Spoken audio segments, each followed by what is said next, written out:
hablar acerca de un tema que he titulado Una gracia que cambia vidas. Di conmigo, una gracia que cambia vidas. ¿Y por qué quiero hablar de esto hoy? Es que quiero que podamos entender lo precioso que es ser consciente de tener la gracia de Dios en nuestras vidas.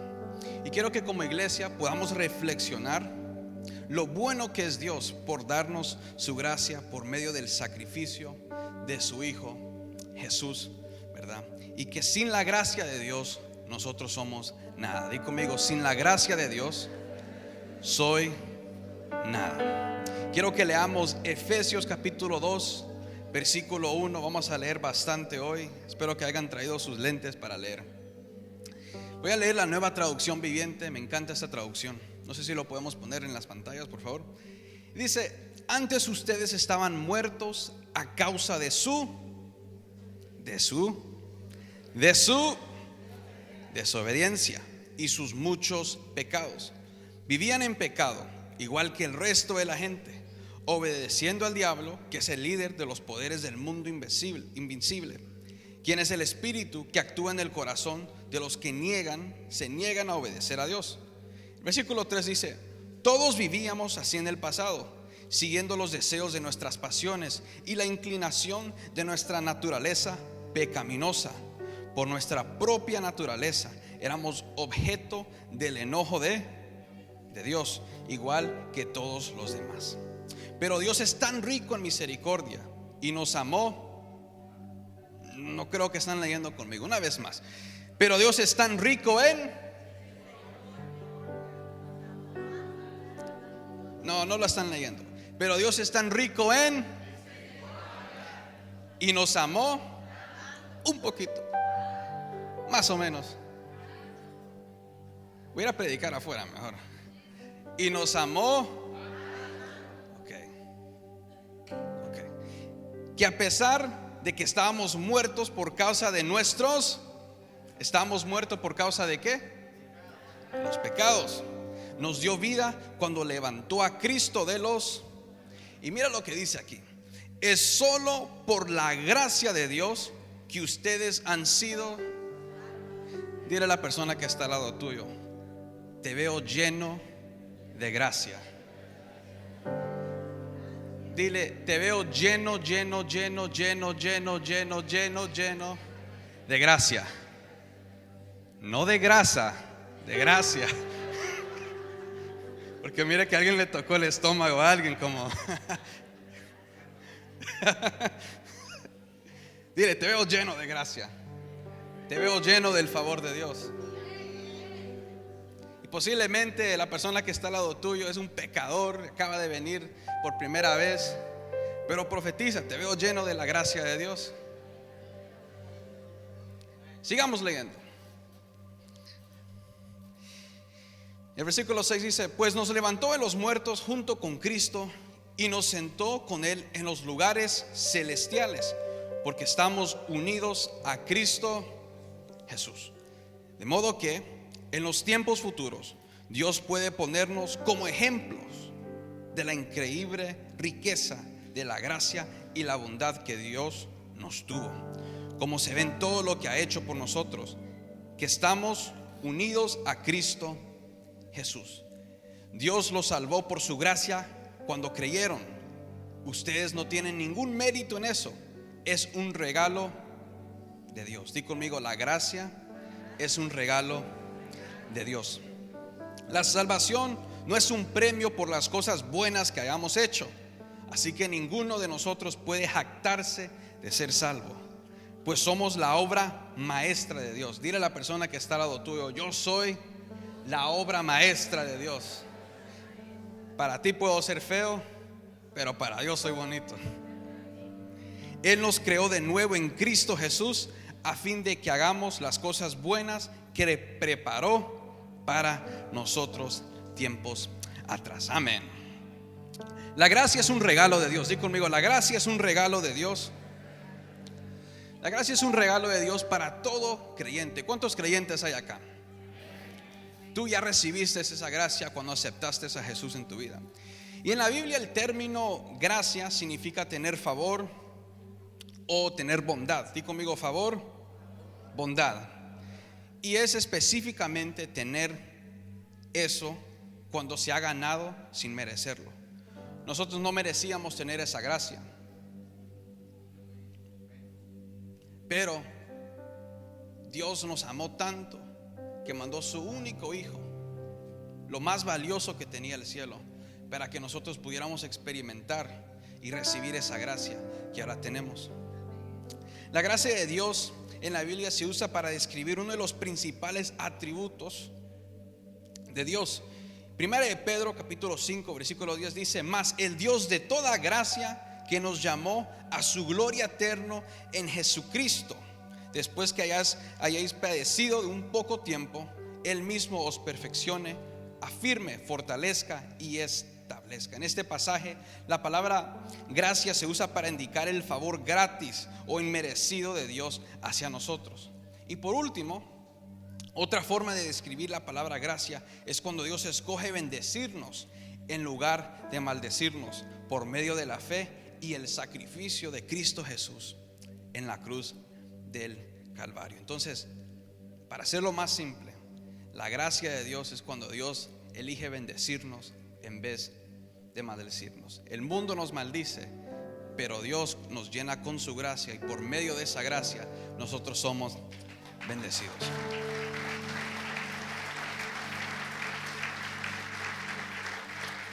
Ahora, ¿de qué está compuesta la gracia de Dios? Pregúntale a la persona que está al lado tuyo: ¿de qué está compuesta la gracia de Dios?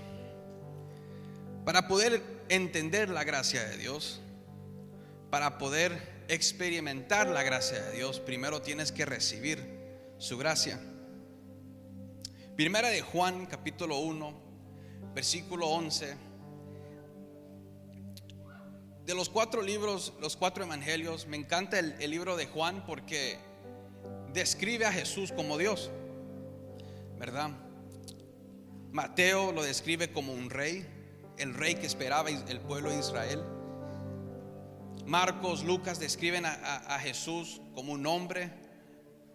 El otro lo sirven como siervo, lo describe como un siervo. Jesús vino a servirnos, ¿verdad? Jesús se hizo hombre, pudo experimentar, ¿verdad?, sentir el dolor físico que nosotros sentimos. Pero Juan lo describe como un Dios. Y es increíble porque hasta el día de hoy los judíos no creen que Jesús fue el Mesías. Entonces ese evangelio fue para decir: Jesús es Dios. Y por eso dice: en el principio era el verbo, y el verbo era Dios. Entonces, o sea, lo describe como el creador de los cielos. Y cuando sigue leyendo, me gusta lo que dice el versículo 11. Lo podemos leer en la Reina Valera, y dice: a los suyos vino, y a los suyos no le recibieron. Versículo 12. Next verse, please. 12. Yo lo leo acá. Quería que todos juntos lo leyéramos, pero mas a todos los que le recibieron, a los que creen en su nombre, les dio potestad de ser hechos hijos. Otra vez, hacer hijos. Hacer hijos. Versículo 13. Los cuales no son engendrados de sangre, ni de voluntad de carne, ni de voluntad de varón, sino de, versículo 14, y aquel verbo fue hecho carne y habitó entre nosotros, y vimos su gloria, gloria como del unigénito del lleno de gracia y de verdad. El versículo 15. Juan dio testimonio de él y clamó diciendo: este es quien yo decía, el que viene después de mí es antes de mí, porque era primero que yo. Versículo 16. Porque de su plenitud tomamos, porque de su plenitud y gracia sobre gracia. Y el versículo 17 es increíble. Mira lo que dice: pues la ley por medio de Moisés fue dada, pero la gracia y la verdad vinieron por medio de Jesucristo. ¿Cuántos le pueden dar un fuerte aplauso a Jesús?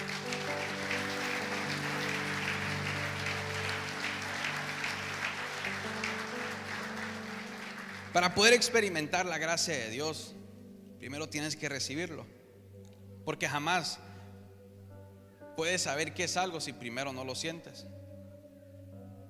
Es increíble. Yo crecí en un hogar, tengo dos padres increíbles, y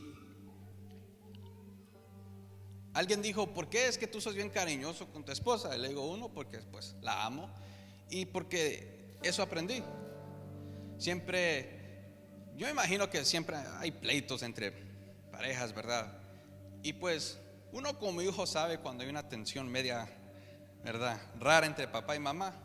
Pero aún así, cuando había una tensión o cuando había un disgusto entre los dos, siempre llegaba mi papá, un beso a mi mamá, un beso a los tres cuando éramos niños, porque es medio raro, ¿verdad?, que decir eso.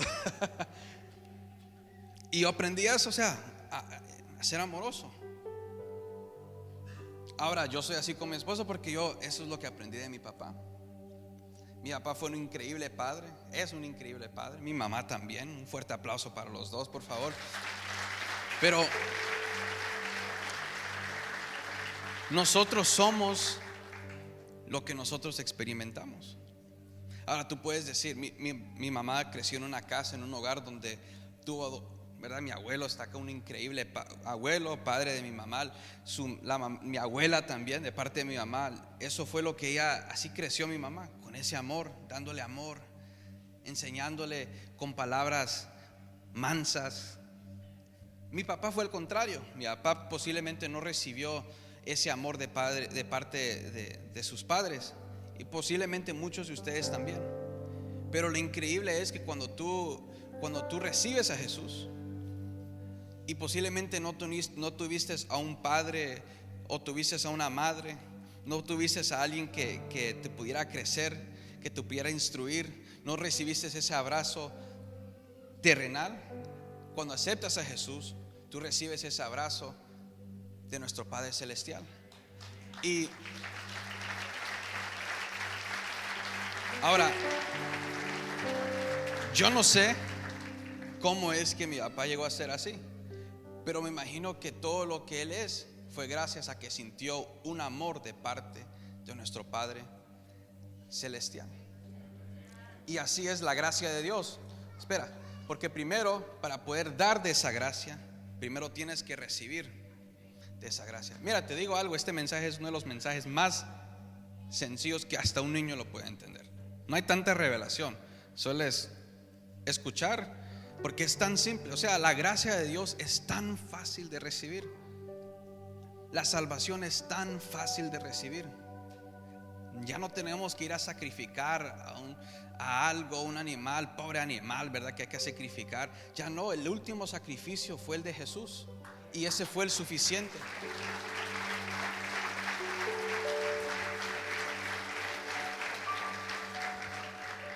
Yo sé que ustedes quieren leer la Biblia, vamos a leer Tito capítulo 2 versículo 11, la Nueva Traducción Viviente. Si la podemos poner en las pantallas, muchachos. Versículo 11 dice: pues la gracia de Dios ya ha sido, mira, tenemos que leer para que termine un poco más rápido, ¿ok? Pues la gracia de Dios ya ha sido revelada, la cual trae salvación a todas las personas, no a una persona, no a ciertas personas, a todas las personas. Por eso el calvinismo es algo, no sé qué tipo de persona cree en eso, que solo ciertas personas pueden ser salvas. O sea, aquí en la Biblia está diciendo lo opuesto, o sea, la cual trae salvación a todas las personas. O sea, todos tenemos chance de ser, oportunidad de ser, pero somos nosotros a veces los cuales no queremos ser salvos por el pecado, porque somos esclavos del pecado. El versículo 12 dice: y se nos instruye a que nos apartemos de la vida mundana y de los placeres pecaminosos. En este mundo maligno debemos vivir con sabiduría, justicia y devoción a Dios. Next verse, please. Mientras anhelamos con esperanza ese día maravilloso en que se revele la gloria de nuestro gran Dios y Salvador Jesucristo. Y el versículo 14 dice: Él dio su vida para librarnos de toda clase de pecado, para limpiarnos y para hacernos su pueblo totalmente comprometidos a hacer buenas acciones. El capítulo 3 del mismo libro, Tito capítulo 3, versículo 4 dice: sin embargo, cuando Dios nuestro Salvador dio a conocer su bondad y amor, versículo 5, Él nos salvó, no para las acciones justas que nosotros habíamos hecho, sino para su misericordia. Nos lavó, quitando nuestros pecados, y nos dio un nuevo nacimiento y vida nueva. ¿Por medio de quién? El versículo 6 dice: Él derramó su espíritu sobre nosotros en abundancia por medio de Jesucristo nuestro Salvador. Y mira lo que dice el versículo 7: por su gracia Él nos declaró justos y nos dio la seguridad de que vamos a heredar la vida eterna. Una vez más leamos eso: por su gracia Él nos declaró justos y nos dio la seguridad de que vamos a heredar la vida eterna. Amén. Como dije, para poder entender la gracia, primero tenemos que recibir la gracia. Cuentan la historia acerca de un hombre, de un niño, en Londres en 1760 y algo. Y era en ese tiempo cuando iba a empezar la revolución, cuando Estados Unidos, las colonias, se iban a independizar. Y había un muchacho, un joven en Londres que había crecido en un hogar donde los dos padres estaban en casa. Su padre era un marinero exitoso, era dueño de barcos, exportaba bastantes cosas de toda Asia, África, hacia Europa y hacia las Américas. A la edad de 7 años se murió la mamá de este niño. Esa mamá llevaba al hijo, a este muchacho a la iglesia, lo creció en la palabra, lo instruyó en la palabra. Este muchacho tenía un don, un talento que Dios había puesto en su vida. Era un escritor, era un cantante, era bueno para componer, para escribir canciones. Cuando murió su mamá, lamentablemente él se quedó en casa porque su papá viajaba todo el tiempo, quedó solo y ya no había nadie para empujarlo a que pudiera seguir ese sueño que él tenía. Se comenzó a juntar con las personas incorrectas, con los amigos incorrectos, comenzó a hacer cometió muchos crímenes. Cuando llegó el papá, después de muchos años, miró que su hijo estaba en las calles, decidió llevarlo de vuelta a su casa. Ya el papá ya estaba casado, se había casado con otra mujer, tenían otros hijos. Y era pues la historia de Cinderella, solo que era al revés, que era un hombre ahora que tenía que hacer todos los mandados. La mamá, la madrastra, mejor dicho, de este muchacho no era cristiana, no llevaba a este muchacho a la iglesia, solo lo maldecía, solo él usaba malas palabras, lo maldecía, lo insultaba. Y esto llegó a que este muchacho se sintiera un esclavo en esa casa. Un día cuando cumplió los 18 años, le pidió al papá si podía ir y podía viajar con él, si podía ayudarlo. No quería estar en la casa con su madrastra. El papá dijo: no hay problema, se lo llevó. En ese entonces se practicaba lo que se llamaba la esclavitud. Y en ese entonces los europeos exportaban los esclavos y los traían para las Américas. Y pues ahí es donde estaba el dinero en ese entonces. El papá de él se metió en eso. Y este muchacho por fin pudo sentir que ya no era un esclavo. Ahora él, en vez de ayudar a las personas que se sentían así, que eran así, él decidió ahora ser el dueño de los esclavos para que él no se sintiera de esa manera. Y él maltrataba a las personas, pecando, ¿verdad? Trataba a los esclavos muy mal. Y un día, en un viaje hacia las Américas, mientras estaba en el barco con toda la carga, con sus trabajadores y los esclavos que estaban ahí ya listos para llevarlo a las Américas, había una tormenta bien fuerte que le pegó al barco. Y él se encontraba en una situación donde él sabía que no solo iba a morir él, sino que iba a morir toda la gente que estaba en ese barco. Ahí es donde él se acordó de un Dios que su mamá le había contado.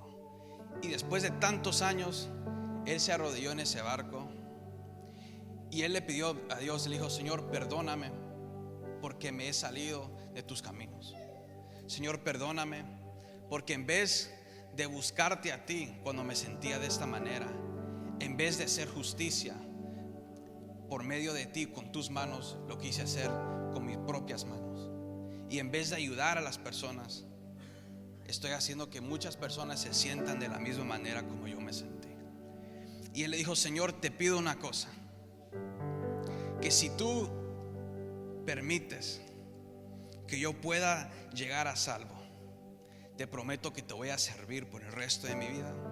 Te prometo que jamás voy a practicar esto que es de exportar esclavos. Voy a ser un esclavo tuyo, Jesús, un sirviente tuyo, y voy a predicar de tu palabra hasta los últimos días de mi vida. Y mientras él terminó esa oración, la tormenta se había calmado. Y ahí es donde nació una famosa canción, bien famosa. No sé si la podemos cantar. Hold on, cue me in. Sublime gracia del Señor, que aún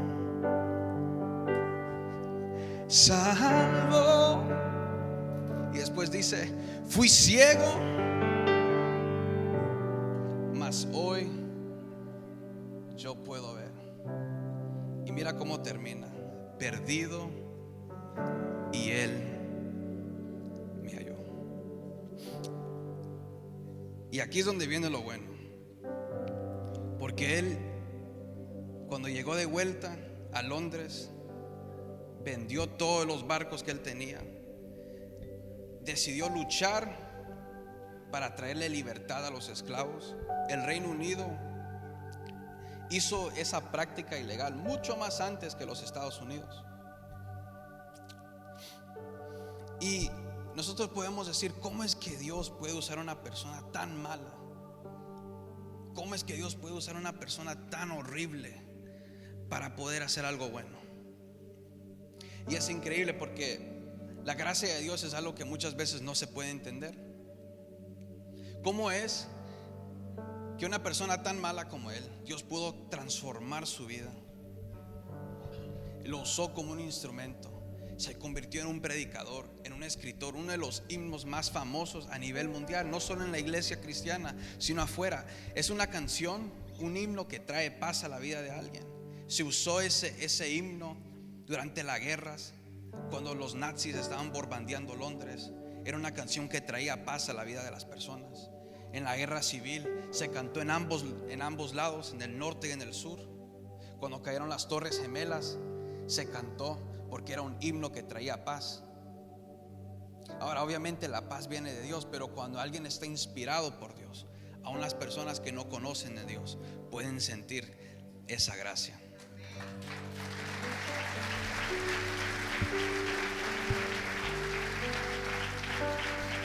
Y lo más increíble de eso es que cuando alguien está pasando por un momento difícil, cuando una ciudad, cuando una nación está pasando por un momento difícil, es el himno que se ministra. Muere un policía, muere un bombero, alguien que presta un servicio.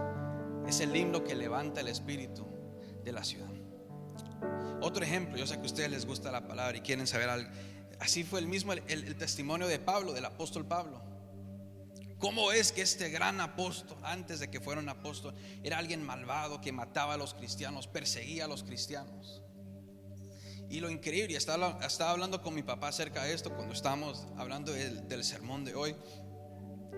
Y, o sea, mira, si yo fuera la Biblia dice que en Hechos que Pablo estuvo de acuerdo de que mataran a Esteban. Y, o sea, dice que y Saulo, porque en ese entonces estaba de acuerdo. Y después, ¿cómo es la vida? ¿Cómo es Dios? Que Dios hasta el más infeliz, hasta el pecador más grande, para nosotros, alguien que pueda hacer, o sea, de sobras, cómo Dios puede usar a esa persona. Muchas veces nosotros oramos para que las personas que nos hayan, la gente que nos ha hecho un daño, nuestra oración es: Señor, que caiga el juicio de ellos en tu vida. Señor, con lo que me hicieron a mí, Señor, que caiga fuego del cielo, Padre. Quémalos, destruye sus vidas, destruye sus casas, Señor.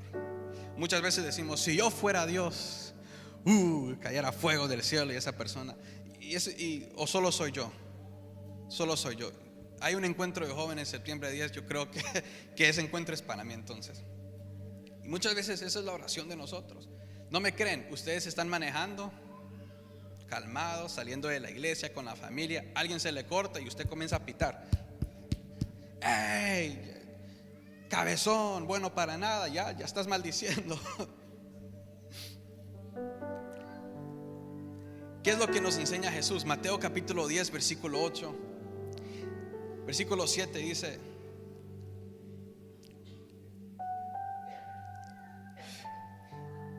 y yendo predicad diciendo: el reino de los cielos se ha acercado.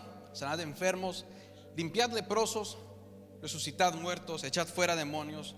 De gracia recibisteis, dad gracia. Esa gracia nosotros lo recibimos gratis.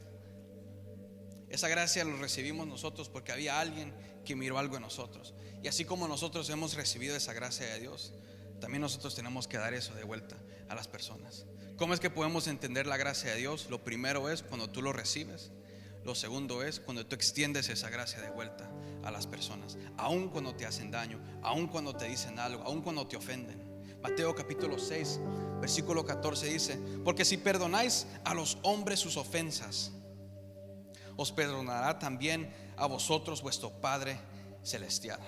Mas si no perdonáis a los hombres sus ofensas, tampoco vuestro Padre os perdonará vuestras ofensas. ¿Qué pasaría si la actitud de Ananías fuera: Señor, yo no voy a orar por ese hombre?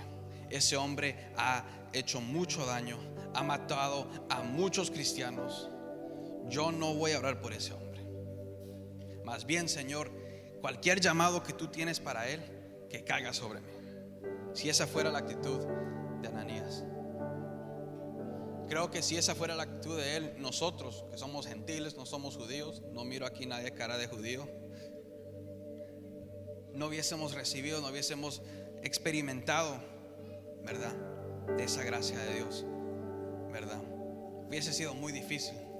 Pero gracias a porque Dios ya había elegido a alguien que no era perfecto.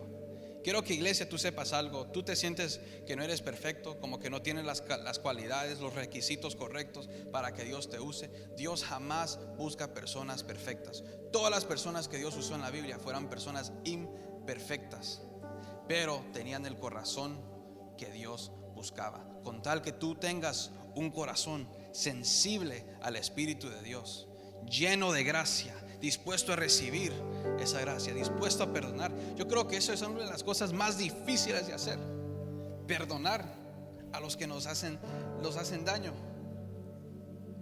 Pero ¿cómo puedes predicar del amor de Dios si tú no puedes perdonar a las personas que te ofenden? Eso se llama hipocresía. ¿Cómo podemos hablar acerca del perdón de Dios, del amor de Dios, si nosotros no hemos perdonado a las personas que nos ofenden? Y mi oración para ti esta mañana, esta tarde, es que tú permitas que esa gracia de Dios entre a tu vida y que a la misma vez tú puedas extender esa gracia de Dios a las demás personas. Amén. Ponte sobre tus pies. Puedes ponerte de pie.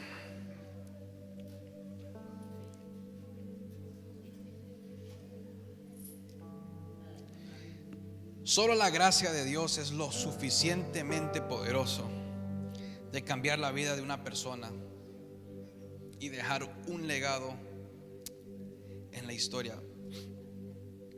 Quiero que leamos Romanos capítulo 12 en las pantallas, por favor. Romanos capítulo 12. It should be already on the slides, guys.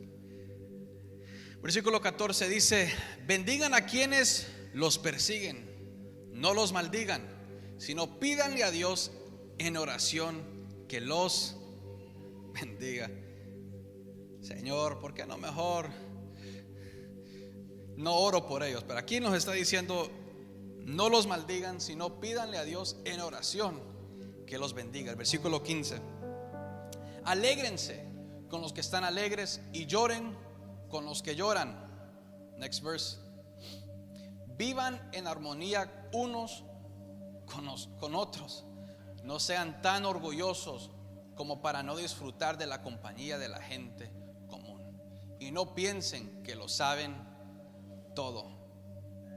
Nunca devuelvan a nadie mal por mal.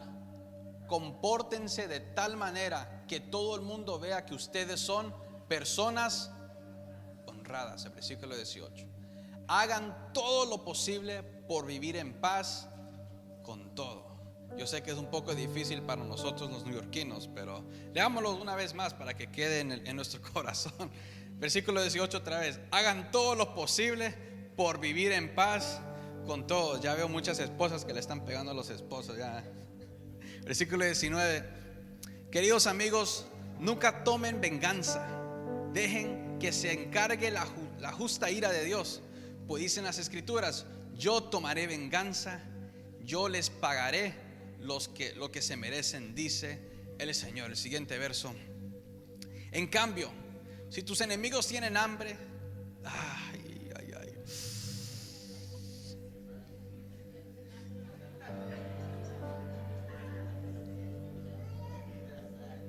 no me gusta esa traducción. Me gusta mejor la que dice: si tus enemigos tienen hambre, búrlate de ellos, o solo míralos. Como Kiko, ¿verdad? Cuando el chavo estaba ahí que quería algo y Kiko no compartía. En cambio, si tus enemigos tienen hambre, dales más bien, una versión en inglés dice: dale el mejor plato que tú tienes. Si tienen sed, dales de beber. Al hacer eso, amontonarás carbones. ¿Cómo así carbones? Encendidos de vergüenza sobre su cabeza. Y mira lo que dice el 21. No dejen que el mal los venza, más bien venzan el mal haciendo un mensaje claro. Nada de solo leer la Biblia. Muchas veces nosotros decimos: es que ser cristiano es tan difícil. Ser cristiano no. El problema es que muchos de nosotros decimos que somos cristianos, pero no queremos acoplarnos a esto. Y queremos acoplar nuestra vida a esto. Y por eso es que es muy difícil. No puedes servir a dos dioses. ¿Eliges a Dios o eliges al mundo? Pero yo creo que estoy con la iglesia que elige a Dios, ¿verdad?